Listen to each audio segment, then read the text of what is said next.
What it do, house crew? Back here with another predictions video.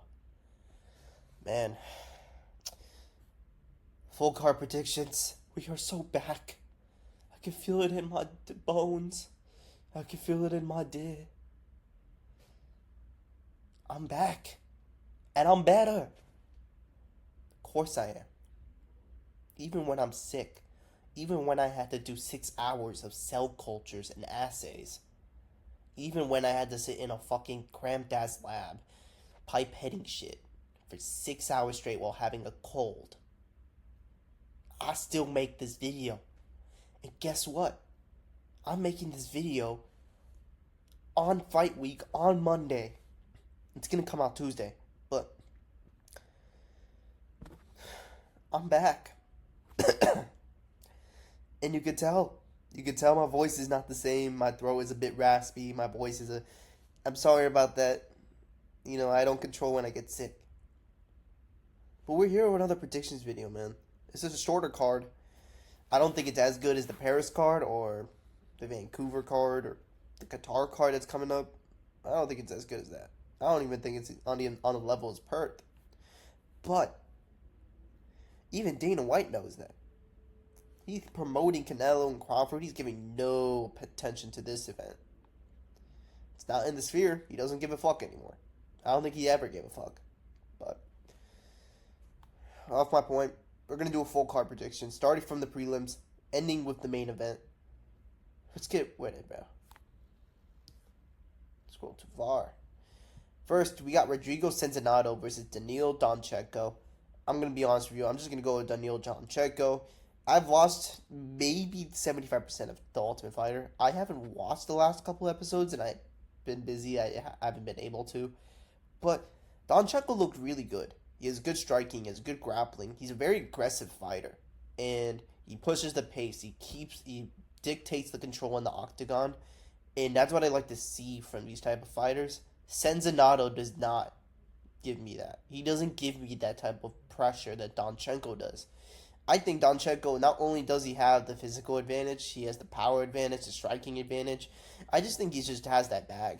There's going to be a lot of fighters in here where I say they have that bag on them, the deep bag. We got like huge bag, you know what I'm saying? We got shit to do.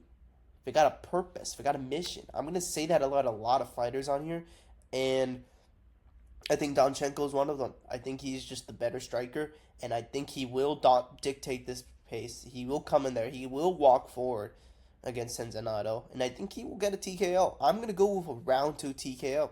I think he will be able to overwhelm Centenato. If not, it might be a decision, like a 29-28, 30-27 decision, but I do think that Donchenko has the ability to crumble people and get that KO.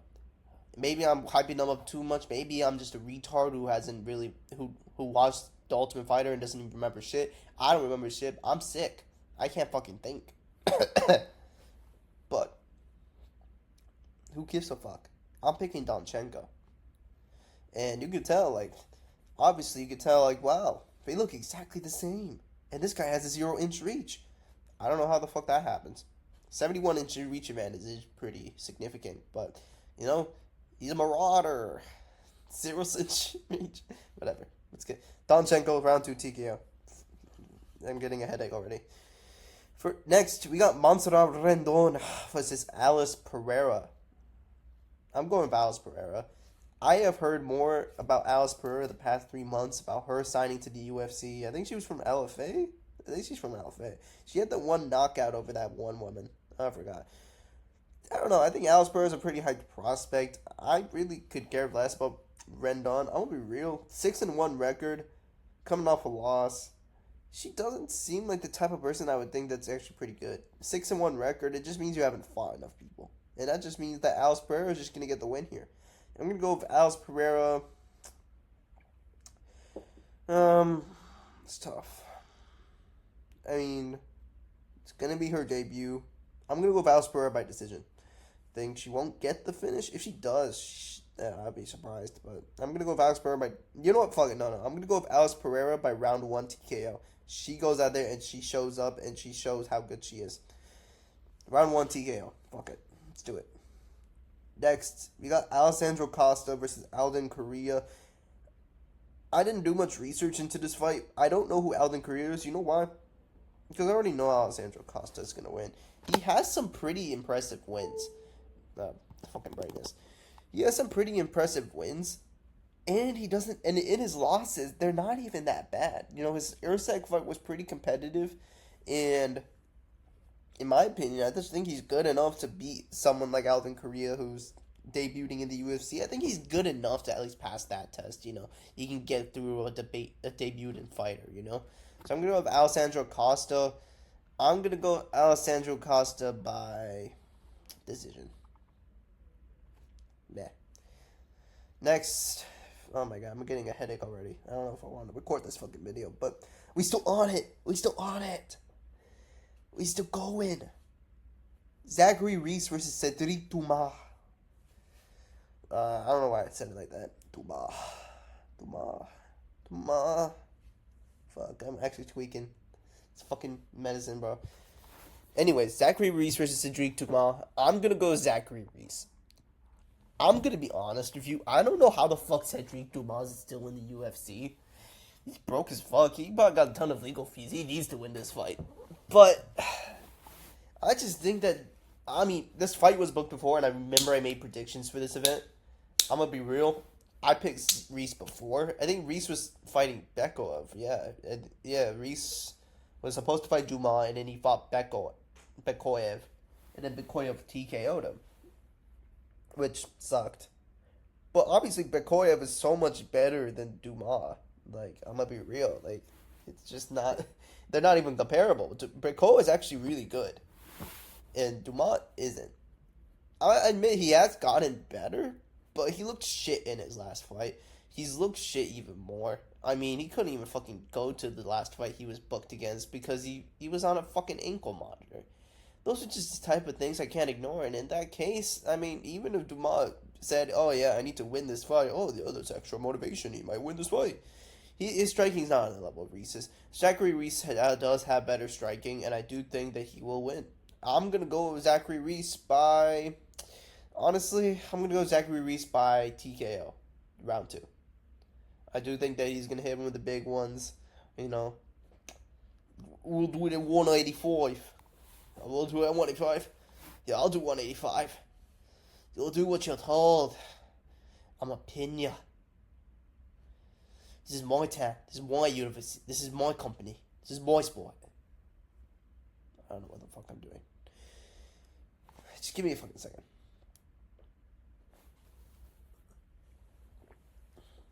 I had to drink some cough syrup. Anyways, I'm going to go Zachary Reese by round 2, TKO. I think that Reese is just better on the feet. I think he's going to overwhelm him. And I think that Dumas is just not going to come in there with the best conditioning. So I'm going to go with Reese by round 2 TKO. I think this card is going to have a lot of finishes. I'm going to be real. I think it's going to have a lot of finishes. There's a lot of fighters on here that have a deep bag. If it's not for finishes, I think there are going to be a lot of entertaining fights on here. Noche always delivers in terms of fights. Like, that's the one thing is like, bro, the Noche cards always deliver. So I'm thinking like, you know what? If I think there's going to be a finish, there probably is. But let's move on to the next one. Next, we got Jesus Aguilar versus Luis Gurul. I'm going to go with Jesus Aguilar just because I do think that Jesus has impressed me more than Gurul. Gurul was undefeated before he lost to, I think he lost to Ode Osborne, and that's not a typical, and losing to Ode Osborne by round 1 KO isn't as bad as you think it would be. But I don't know. It's just like, you look at the records, you look at their fights.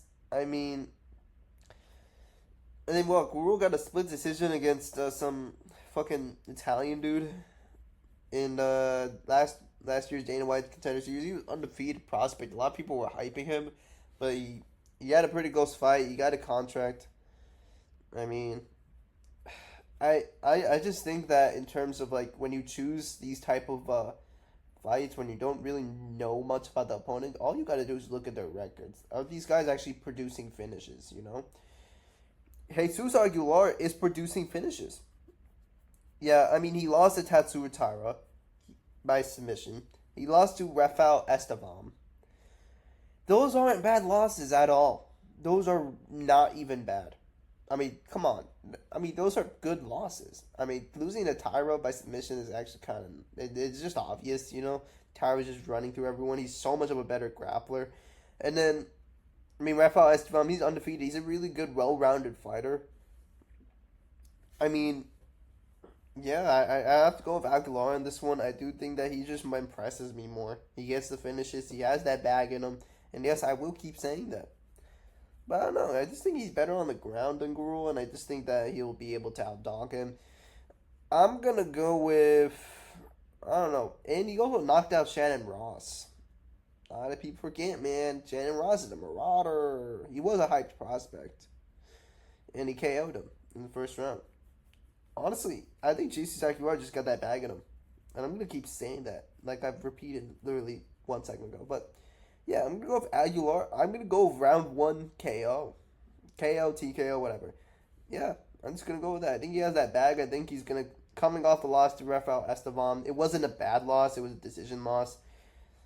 And yeah, he got dominated on the ground. I just do think that he's just better on the feet. I think he'll get a round one TKO or KO, depends. But yeah, Aguilar round one KO. Next we got Tatiana Suarez. Man, get the fuck out of my screen. Next we got Tatiana Suarez. Man, my shit bugging. Fuck. Next, we got Tatiana Suarez versus Amanda Lemos. Lemos, I don't know how to say it. I'm gonna go with Lemos. I do not think Tatiana Suarez is good at all. She's one-dimensional. She has no striking. She has no gas tank. I don't know how the fuck people were thinking she was gonna beat Wei Li. She was going to get destroyed. I mean, the fact that she got a title shot off of Jessica Andrade win from 2 years ago. I mean, what the fuck? I mean, I know they were planning a title eliminator between her and Virna Jandiroba, and then she pulls out of that fight. And it was the first 310. She pulls out of the fight. And then she gets rewarded a title shot while Virna Jandiroba gets a title eliminator with Yan Shannon. Jandiroba was the clear, obvious contender. I don't know what the fuck they were trying to do with Suarez. I know they were trying to prop her up. Honestly, man, it's like I don't get the fucking hype. They said this bitch was like fucking female Khabib, bro. Like I can't like it blows my mind, bro. And then you look at her resume. I mean, okay, win over Alexa Grasso is very good and it's waged very well. But you look at her other wins, apart from Andrade, who's notoriously shit on the ground. I mean, that was what 2023. She got fucking mauled by. She got destroyed by Wei Li, bro. And I don't know. I just think that Lemos is just better, well-rounded. I think she has really good grappling defense. She has good, strong takedown defense. I mean, she showed an impressive dominant performance against Yasmin Lucindo, who is honestly a decent contender. You know, I wasn't high on Imaz. I was high on Lucindo. She lost at Lemos. I was thinking, no, she's not that good. But Lucindo did rebound back and dominated. Angela Hill, right? Honestly, beating a prospect like Lemos beating a prospect like Lucindo, but she also beat Mackenzie Dern, Marina Rodriguez, Angela Hill. These are decent names. And what she lost to Wei Li. Granted, it was a worse loss, and then she got subbed by Virna Jandiroba. I mean, I just don't think that Tatiana Suarez is a submission threat. She's more of a wrestler. She holds you down. But I think Lemos has good takedown defense. Plus, I think that in a 3-rounder, I honestly would go with Lemos. I think, I'm going to be real, Tatiana Suarez's striking is ass. It's ass. I don't know how the fuck she got a title shot. I mean, I know how, but like, fuck. She would have got steamrolled by Virna Jandiroba. And I think Lemos is going to beat Suarez. I just don't rate Suarez. I just think she's trash. This is true. I just think Lemos is so much better than Suarez. So I'm gonna go with Lemos. And I'm gonna go with Lemos by decision. I don't think she's gonna knock him out, but I think in the first round it's gonna be very competitive. I think Suarez is going to get a couple takedowns, and Lemos is gonna be, against the cage. She was gonna be trying to defend the takedown, and then the second and third round, I think she'll start to gain steam. She'll start to get better and better, and I think Lemos will try to mix it up herself because she's actually a decent grappler, and I think that it's gonna be a 29-28 clear Lemos decision.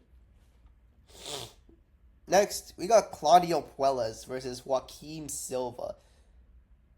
Holy fuck, this is a mid-off of the century, bro. I don't know what the fuck, bro. Like, looking back on this fight, it's like, I really cannot choose who's going to win this fight. I mean, Puelles versus Silva, like,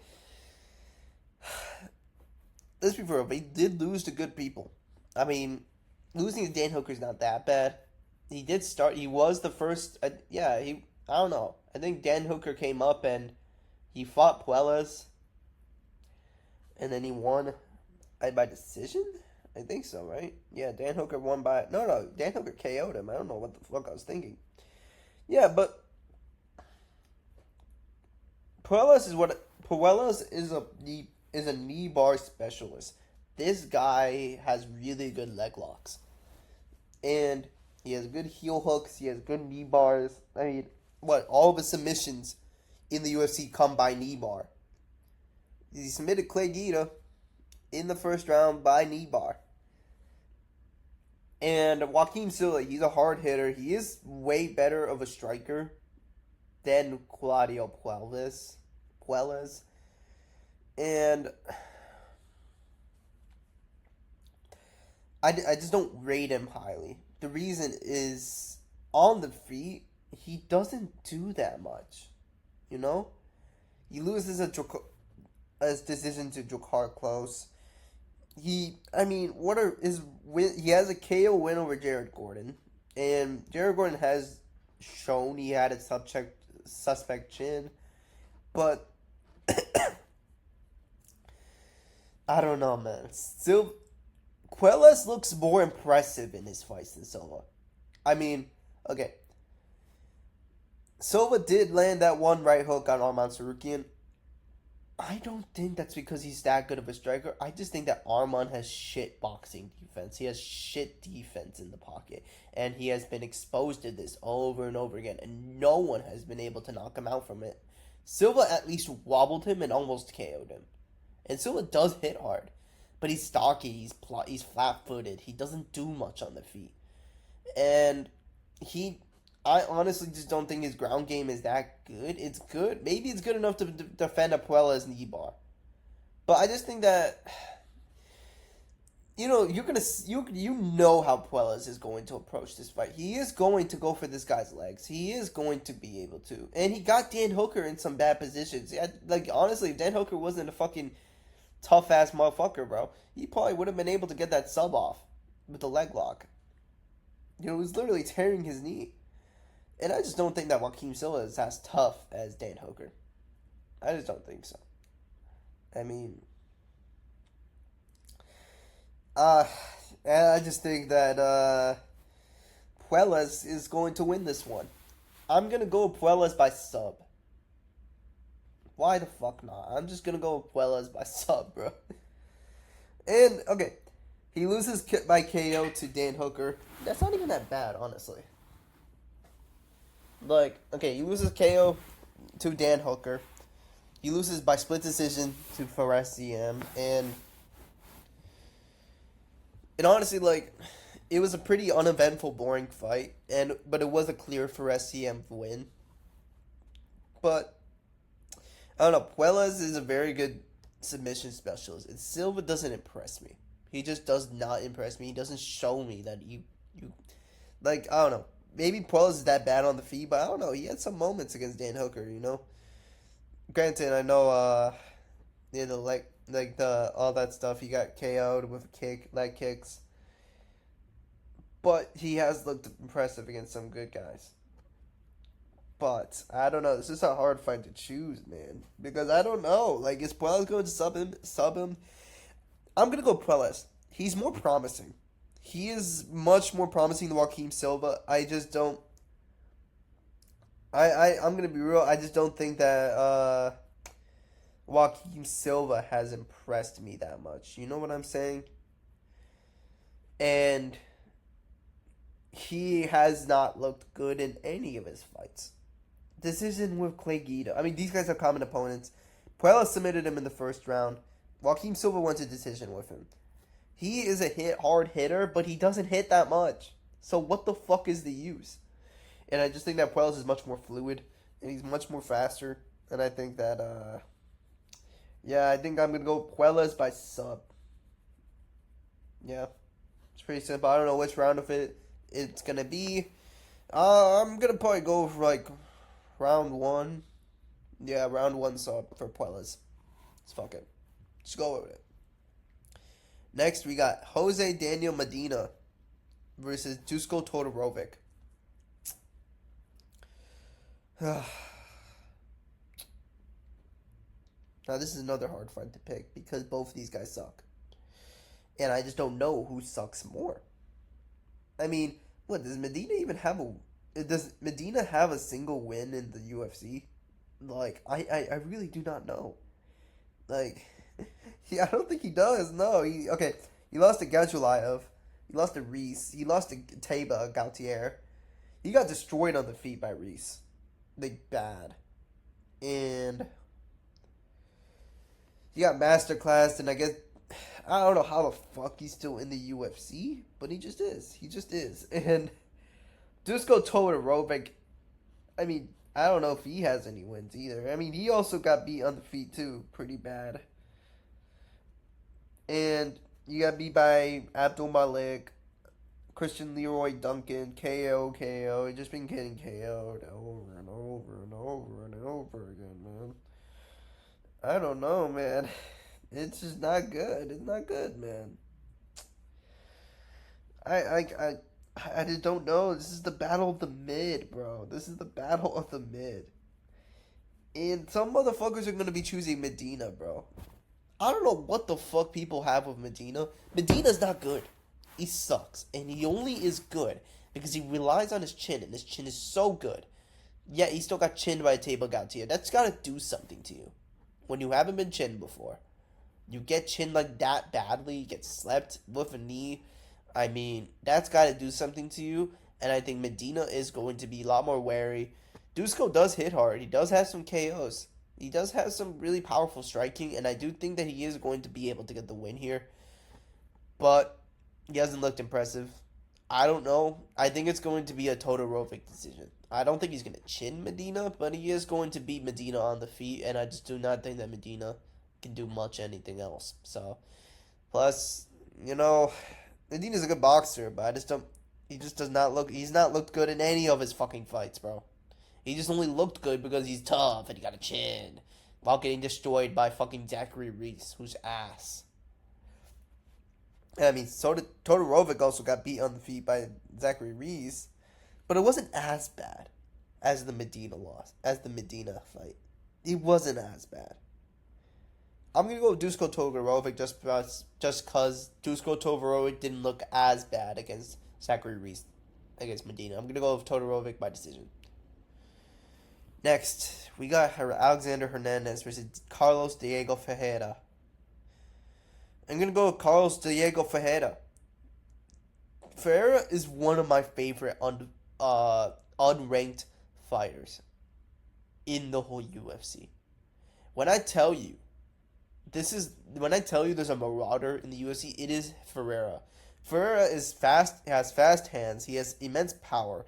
The way he knocked out Michael Johnson was insanely impressive. Now that Michael Johnson's on a 3-fight winning streak, and he's KOing and he's destroying these young prospects, and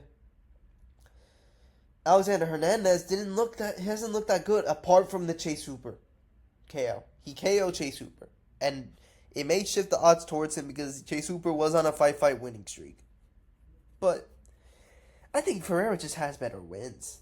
I mean, he KO'd Mateusz Rebecki, right? And he KO'd Michael Johnson. Those are the two toughest guys in the lightweight those are one of the two toughest guys in the lightweight division. Like Rebeski is tough as fuck, and Diego Ferreira broke him.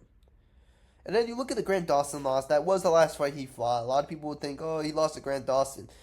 Grant Dawson did not want any part in his striking. He grappled mostly with Diego Ferreira and won because of control time. Obviously, he was able to win because he was wrestling heavily in that fight, and Diego Ferreira was not able to get his groove on in the feet. And what? And, I mean, ever since he's returned, he's looked really good. He's looked really good. Apart from the Grant Dawson fight, he's looked good. And he has some very impressive wins. You know, KO over Jared Gordon. You know, KO over Kyle Nelson and submission over Anthony Pettis. I mean, these are decent wins. I know they're past their prime, especially Anthony Pettis, but I don't know, man. I do think that Diego Ferreira is just a better striker on the feet. I think he has the deeper bag, and yes, I will keep saying that. He has a deeper bag. He has more power. He is not Chase Hooper. Chase Hooper is ass on the feet. And yes, he's gotten better, but he still sucks. And the fact is, he was dumb as fuck to even try to keep striking Fernandez. He didn't even go for a takedown. He kept trying to strike because he was feeling confident. He was doing good on the feet, and he got caught. And Chase Hooper does this a lot. He leaves himself open to getting caught. He doesn't have good striking defense. And I think Diego Ferreira is a way better striker. Like, levels above Chase Hooper. I think Chase Hooper would have knocked out Chase. I think Diego Ferreira would have knocked out Chase Hooper. Probably earlier than Hernandez. Hernandez hasn't looked that good either. I mean, what is it? Split decision with Austin Hubbard? Or, yeah, I think that's what it is, right? And I don't know. I just think he's not as good as he used to be. And I mean, decision with Holobaugh, split decision with Alexander. He lost to Damon Jackson. He lost to Bill Algeo. He lost to Billy Quarantillo. You know, and he made a bit of a run at featherweight, but lost to Thiago Moises by decision. Lost to Drew Dober. Got KO'd by Drew Dober. I mean, it's just like, these are the guys you wouldn't see Diego Ferreira losing to. You know what I'm saying? And I know Ferreira has a few losses. You know, oh, he lost to Beneil Dariush. Alexander Hernandez KO'd him and won. I mean, I think Diego Ferreira was the better fighter. I think he would have starched the shit out of Bobby Green. He would have KO'd his ass, bro. And I just think that Alexander Hernandez is done. He's just not that good anymore. And he had an impressive KO win against Chase Hooper, but is it really enough to prove? Some people are going to choose Alexander Hernandez. I'm going with Diego Ferreira. He is one of my favorite unranked lightweights right now. And he is going to KO Hernandez. He's not going to KO Hernandez. Hey, you know what? I'm going to go, fuck it. I mean, Hernandez is tough, though. Hernandez is really tough. And I don't know, it's kind of hard to choose the method. Diego Ferreira is going to win this fight. But he is tough. I'm going to go with Diego Ferreira by decision. But I don't know. Diego Ferreira can look really good. In my opinion, he hasn't looked as dangerous on the feet as he used to. But he always has this sneaky knockout power. And you know what? I feel like he could catch Alexander Hernandez with it. I'm changing my mind once again. I'm going to go Diego Ferreira by round 3 KO. That's all I got to say. Next, we got Santiago Luna versus Kwang Lee. I got Kwang Lee. Kwang Lee looked so impressive in this fight against Gaston Bolanos. I mean, I think Gaston was a huge favorite in that fight, and Kwang Lee just came in there, just absolutely bulldozed him. And he's now going against Santiago Luna. He's a debut fighter, and I mean, he's an undefeated prospect. He's coming from the regional scene, and he is pretty dangerous, but I don't think he's as good as Kwang Lee. I think Kwang Lee is going to dominate him, and I mean, Kwang Lee's really good. He is really good. And I'm gonna go with Kwang Lee by submission. Yeah, I'm gonna go Kwang Lee by decision. Yep. I don't know.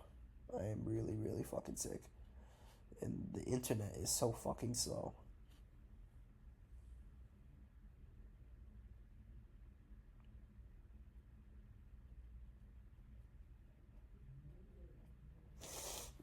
Yeah, but I'm gonna go Kwang Lee.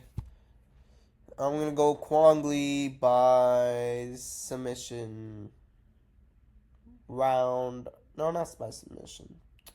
I'm gonna go with Kwang Lee by decision. Okay, let's get some decisions in there. Next, we got Kelvin Gastelum versus Dustin Stoltzfus. Dustin Stoltzfus is what I like to call an overhyped trash can. This is a layup for Kelvin Gastelum. Kelvin Gastelum looked really good. I mean, he looked decently good against Joe Piper. He got destroyed in the first round, bad. And it could have arguably been a 10-8 for Joe Piper. In that case, could have been a draw because he won the next round and he won the round after that. And people were saying, Kevin Gastelum arguably won that fight. In my opinion, I mean, round two was definitely still Joe Piper's because he did drop him. But Kevin Gastelum made that fight really close. And that was just unexpected because Joe Piper is just dangerous prospect. He was Kelvin Gastelum's worst nightmare. And Kelvin Gastelum just was tough. He got dropped a few times. He got wobbled and he still kept fighting. He still kept hanging on. And that is just not a guy that's going to lose to Dustin Stoltzfus.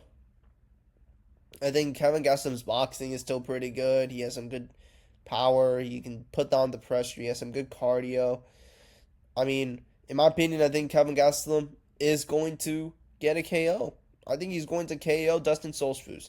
And I'm going to go Kevin Gastelum by round 2 KO. And he's looked really good. He looks decently muscular. He looks like he's locked in. I feel like middleweight is his division. That is his best that is the division where he best performs. And he looked really impressive against Joe Piper. And I know people are gonna say, "Oh, Stoltzfus, KO'd Joe Piper." I mean, yeah, it was an injury, but Joe Piper would have knocked out Dustin Stoltzfus in one round. And Kevin Gastelum, he's got a bag on him. He's got a deep bag. I'm gonna go Gastelum by round 2 TKO. Simple as that. Coming off losses, but I feel like Kevin Gastelum's loss was better than Stoltzfus. Next, we got Jared Gordon versus Rafa Garcia. Let me tell you, that record of 21-7 should not be 21-7. It should be like 23-5, bro. Like, I'm gonna be real with you. Jared Gordon has to be one of the unluckiest guys in the lightweight division. Because the amount of times this guy's close to being back in the rankings, and he gets robbed. I mean, what? His last legit loss was Grant Dawson. And Jared Gordon was making that fight really, really competitive. And then before that, it was Charles Oliveira. And then before that was Joaquin Silva and Diego Herrera. Those are hard hitters. And Jared Gordon hasn't always had the best chin. And Rafa Garcia, I just don't think that he is the guy to knock out. He is not the guy to knock out Jared Gordon, you know what I'm saying? And, he's on the come up. He has a win over Vince Pinchel. He has a decision win over Clay Guida. But when you have a decision win over Clay Guida, that just kind of tells me you're just not good like that on the feet. And I'm going to be real. Jared Gordon has a bag on him. He has a deep bag. He should be ranked already. He should be ranked. He should be ranked above Patty because he won against Patty. You cannot tell me otherwise. When you watch that fight, it was clearly 2-1 or 3-0 Jared Gordon. The no contest against King Green. I mean, let's be real. King Green headbutted him. And people are going to say, and people tend to use that as a way to show, oh yeah, his chin is not as good as it used to be. But he got headbutted. Full on, rushed headbutted, bro. Of course that shit's gonna fucking wobble you. expected to not wobble you in. But and then you look at the Nasrat Haksarat. Nasrat Haksarat is really good, and honestly, Jared Gordon won that fight. He won that fight. You cannot tell me otherwise. It was a close fight. Even then, I felt like it was a robbery. Knocked out Thiago Moises in the first round like a couple months ago. I mean, yeah, Jared Gordon's good, and I think he will beat Rafa Garcia. And I got Jared Gordon beating him by let me see. I got Jared Gordon beating him by. I think Jared Gordon will beat him by decision. I got Jared Gordon by decision. That's all. I'm going to say it. Jared Gordon's good. And he deserves to have a record of 23-5, not 21-7. Next, we got the co-main event. Rob Font versus David Martinez. Now, this is a fight that was made on short notice. Originally, it was supposed to be Rob Font versus Raul Rosas Jr. Raul Rosas pulls out. Gee-wee-wees. Oh, yeah, I'm not going to say that shit. But now he's facing David Martinez. He's a very hyped prospect, has a lot of knockouts. He's very, very good. He is just not on the level of Rob Font. And, people will choose David Martinez because Rob Font arguably lost to Gene Matsumoto. And I'm going to be honest with you. I felt like he could have lost to Gene Matsumoto. I don't think it was a robbery. It was close. But if Rob Font didn't land that cheap shot 1-2 after faking the hand touch, the glove touch, if he didn't do that, he would have lost that fight. But that's assuming Gene Matsumoto isn't really good, because Gene Matsumoto was a tried and tested, proven prospect, undefeated. He is really good, and he was a bad matchup for Rob Font because of the fact that Gene Matsumoto has really good grappling. He was a bad matchup for Rob Font. Rob Font was still able to, win that fight. And granted, it was very controversial, but he did win that fight. And now we got David Martinez. And he's had, 3 fights in the UFC. They're impressive wins. He has impressive wins. But to put himself on short notice against Rob Font, I don't know. I just can't choose you to win that fight. Rob Font is really good. And he's a gatekeeper for a fucking reason. He's fraud-checked so many prospects. Yanez, Kyler Phillips, Gene Matsumoto. So many other guys, he freaking masterclass Cody Garbrandt, bro. I mean, I don't want to say that. But, okay. And then, he has a win. David Martinez has a KO win over Simon Oliveira. Okay. And this is the doctor motherfucker, too. This is the doctor guy. Yeah, the guy who was a he was a orthopedic surgeon, yeah. Or, yeah, he was an orthopedic surgeon or something like that, or some doctor, some bone doctor, and he he's an MMA fighter.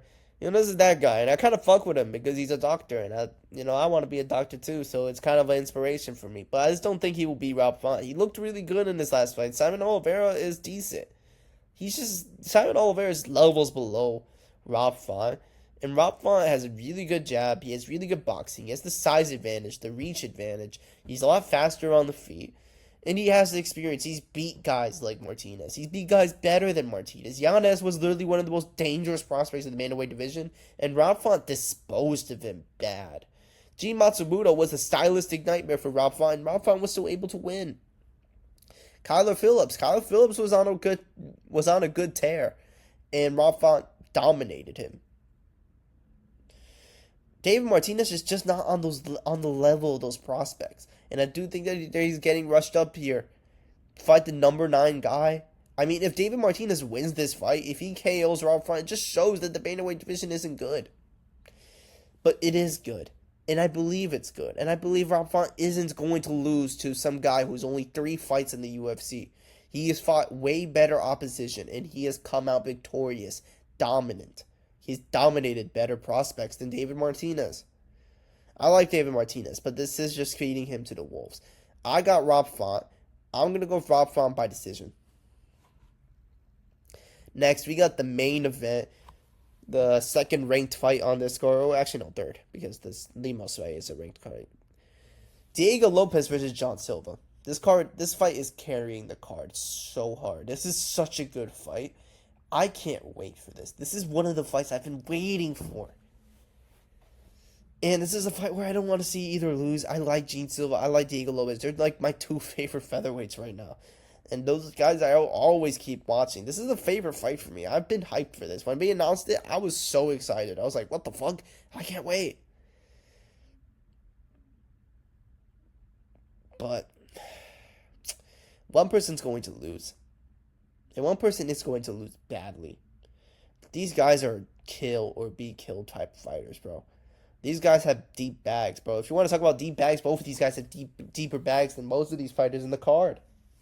Gene Silva's a fucking psychopath. Diego Lopes is a fucking boxer. He will exchange with you. He is powerful. He's fast. He will legit swarm you. He dropped Volkanovski pretty bad. He is a marauder. He did fight for the title. He didn't have a competitive fight with Volk. I felt like Volk dominated, but he showed heart.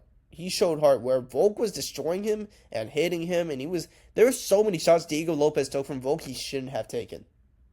Like, he should have got dropped from one of them. And he didn't even get dropped a single time that fight. But this isn't Volk. This is Gene Silva. When I say that Volk isn't the most... When I say that, it's because Gene Silva is more dangerous than Volk. Gene Silva's a very dangerous striker to deal with. And at range, that is where he's the most dangerous. When Diego Lopes tries to exchange for the pocket, Gene Silva will be able to counter him. And Gene Silva's striking, his technical striking, his shot selection, his power, his precision, it's on a whole different level. When you're talking about a guy who is legitimately a dangerous striker, this is Gene Silva. Gene Silva is a dangerous striker. And people are going to come in here because the two fighting nerds, Rufy and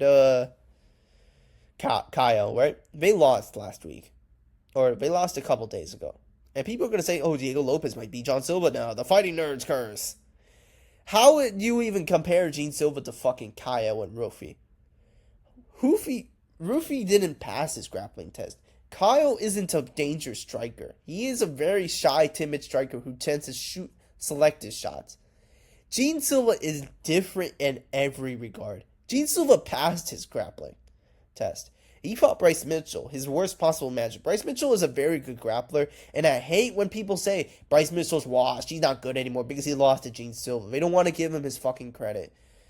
But what I tell you, I think Bryce Mitchell's a good grappler, and you know why I know that? It's because of how he did Said Nurmagomedov. He out-wrestled Said Nurmagomedov, out-dogged him for 2 rounds. He out-grappled him. He took down Ilia Topuria and controlled him. He won in round 1 against Ilia. And Gene Silva didn't even look threatened in that fight. I mean, this is a game Bryce Mitchell. It's a still young Bryce Mitchell. He was coming off a win. You know, there's only 2 losses to what? Josh Emmett and Ilia Topuria in the UFC? I mean, those are the 2 hardest hitters. Gene Silva destroyed him and humiliated him on both levels. Bryce Mitchell was shooting takedowns from everywhere. He was shooting takedowns. He was constantly providing pressure. And if he was fighting, Bryce Mitchell was fighting like a Rufy type of fighter, he would have won. He would have submitted Rufy like BST did. But Gene Silva defended every takedown. The one time he got taken down, he was pulling guillotine, and it was so tight. And the fact is, Bryce Mitchell getting out of that was a miracle because that guillotine was so tight and it was in good form. And even apart from that, every time he tried to take him down, Gene Silva was threatening him with submissions, which is something you don't see when people fight Bryce Mitchell. You don't see people being able to submit Bryce Mitchell like that. Ilia Topuria submitted Bryce Mitchell, but he had to take him down. Gene Silva was submitting him from different types of angles. Every time he tried to take him down, every time, he's going with the ninja jokes. We're going for guillotines. And on the feet, he was destroying him. He didn't even look like he was fucking trying in that fight. He was pointing away. He was laughing. He was emoting. He was looking at the crowd. He was just like, he was emoting and hyping up the fight, bro. While Bryce Mitchell looked scared. I don't think that, here's the thing. I don't call Diego Lopes a scared fighter, I just don't think that Diego Lopes is going to come in there and be aggressive and be like that against like how he was against Brian Ortega because I'm gonna say this and this is going to anger a lot of Mexican guys and a lot of Cali guys. Brian Ortega is shit compared to Bryce Mitchell. He is shit compared to Bryce Mitchell. People say, who has John Silva beat? He's only beat Bryce Mitchell. Who the fuck has Diego Lopes beat? Dan Ige and Brian Ortega. Brian Ortega being number 3 ranked at that time, being literally in the top 5 for so long is a travesty. That is an embarrassment. I mean, I'm going to be honest with you. Brian Ortega's a punching bag. He's a punching bag with good BJJ, but he doesn't have the wrestling to be able to enact it all the time. You know, he kind of is a guy who kind of capitalizes opportunities. If he has an opportunity for a sub, he will go for it. And most of the time he succeeds, but some of the times if he's going against a good grappler, he doesn't succeed. You know? And Diego Lopes, he ran through him, he destroyed him, but that's just how it is. Diego Lopes was just a bad matchup. Because he's an aggressive boxer, heavy style, and Brian Ortega just gets hit a lot. And he's a punching bag. He's a hit or be hit and then hit back kind of guy. Gene Silva's not like that. If Diego Lopes, what I learned from that Volk fight, it just showed me that Gene Silva would pick this dude apart. Bad. And I just don't trust Diego Lopes' chin. His chin looked good, but it's Volkanovski. He doesn't hit hard. And even then, Volkanovski, when he was 37 years old, not really in his prime, coming off a huge layoff, was still wobbling Diego Lopes and hurting him bad. I'm going to be honest with you, Gene Silva is going to hurt Diego Lopes bad. And I'm going to go with Gene Silva by TKO in the 3rd round. I think the first and second rounds will be very competitive, very good scrap fest, and I think that Gene Silva will hurt Diego Lopes bad. He will bloody him up. Because Gene Silva hits hard. He's a very precise striker. Every time Diego Lopes tries to exchange in the pocket, he gets caught. Every time Diego Lopes is at range, he gets caught with jabs. He leaves his head open for counters. He has his chin up high. You know, his boxing defense isn't that good, and he compensates with it by being so fast on the feet. He's able to get in these brawls, and most of the time he wins these brawls. But he's not going to do that against Gene Silva. Gene Silva is going to be able to find his chin and hurt him. And I'm going to be real with you. Against Gene Silva, I do not trust Diego Lopes' chin. Gene Silva has broke chins. He broke Drew Dober's chin. He broke Charles Jourdain's chin. I think Jourdain, who has never been knocked out before, and then he chinned him in the 1st round. And Bryce Mitchell, too, destroyed him on the feet. I think he dropped him like twice. Hit him with some really hard shots, and even with a takedown threat, Gene Silva was still dangerous on the feet. He wasn't like Hoofy where he was just kind of hesitant. And he was like, Gene Silva was still pressuring him on the feet. And that's because he's confident in his grappling. That's why I don't believe Diego Lopes will out-grapple him. I mean, Diego Lopes isn't really much of a wrestler. He is a grappler. But he isn't as good of a grappler as a lot of people think he is. I think he's a worse grappler than Bryce Mitchell. I think Bryce Mitchell has really, really elite grappling. And I don't think Diego Lopes has the grappling to match that. And we saw how Gene Silva did with Bryce Mitchell on the ground. He submitted him. So I'm going to go with Gene Silva by round 3 TKO. I think he will hurt Diego Lopes bad. If he keeps on feet, and he's going to be confident too, because I don't think Diego Lopes is going to be shooting takedowns. He's going to be wanting there to strike. He's going to be there trying to fight. And that is a horrible thing to do against Gene Silva. So, in my opinion, Gene Silva just has the deepest bag. He is one of the most dangerous strikers, and it is just a bad matchup. Diego Lopes just got fed to the wolves here. Because this is a horrible matchup for Diego Lopes. He's not going up against someone who can find his chin. And he hits insanely hard. I just don't believe in Diego Lopes' chin. But I do think he will be able to tough it out. He will be able to, at least survive 3 rounds. And I think in the 3rd round, I think he will just get TKO'd and overwhelmed. He will just get chinned. If not, he will get bloodied so badly. It would be a round 3 TKO. I mean, you look at the Drew Dober fight. Drew Dober tried to wrestle with him. And Drew Dober's a pretty big guy. And he's actually a decent wrestler. And Gene Silva was just shrugging all those takedowns like nothing. And I'm going to be real. I'm not saying Drew Dober and Bryce Mitchell are really good opponents. I feel like Diego Lopes would beat those guys too. But This is not a case of Diego Lopes would beat Drew Dober, therefore he would beat Gene Silva, bro. Because I feel like Gene Silva would have still beat Drew Dober and Bryce Mitchell better than Diego Lopes. Gene Silva would have KO'd Brian Ortega, bro. He would have KO'd him. And I know Diego Lopes almost did to KO him. But rounds 2 and 3, the Brian Ortega fight looked pretty competitive. More competitive than I expected it to. So, I think Gene Silva is just going to be a lot better on the feet. He's going to be able to intercept Diego Lopes, find a chin. He'll be able to counter effectively whenever Diego Lopes kind of closes the distance and exchanges in the boxing range. And Gene Silva will hurt Diego Lopes bad. So, if you are choosing Diego Lopes because you hate Gene Silva or you just think the Fighting Nerds will lose because 2 of them lost last week, you're a fucking retard and you should stop picking UFC events and you should just go watch a different fucking sport. Okay? I don't switch up on my boy. I love my boy Gene Silva. Kyle, Hoofy, Prates, not really that much. But Gene Silva, I ride with him heavy.